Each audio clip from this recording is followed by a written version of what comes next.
The planes produced at American factories during these years were very notable. Among the bombers produced, the B-24 Liberator stood out. With its 4 engines, its 34-meter wingspan, and its speed of 250 knots. It had a stout fuselage with large rudders and was powered by 4 1,200 horsepower Pratt & Whitney engines.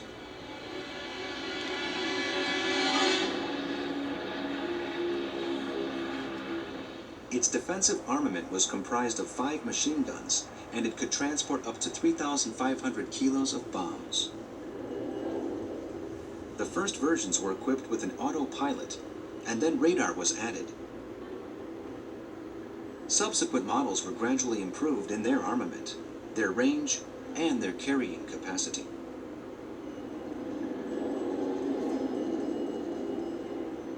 The Liberator was considered to be the second best heavy bomber in the United States, but it never achieved the fame of the B-17.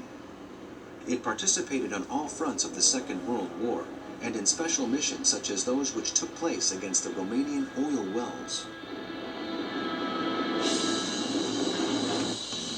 In June 1937, the United States forces had approved the design of the Lockeed 22.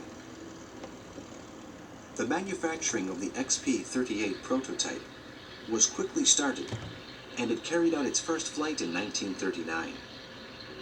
Initially designed as a short-wing fighter plane, Lockheed's P-38, with its groundbreaking design, was the plane to shoot down the largest number of Japanese aircraft in the Pacific, including those of Admiral Yamamoto, which was a decisive factor in favor of the Allies in the war.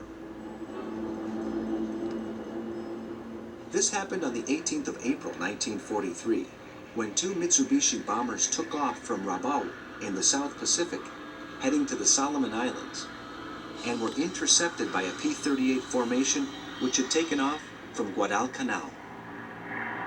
The fork-tailed devil, as the German soldiers called it, earned its name due to its double fuselage, a very uncommon feature, as was its tricycle landing gear, unusual at the time, but common nowadays.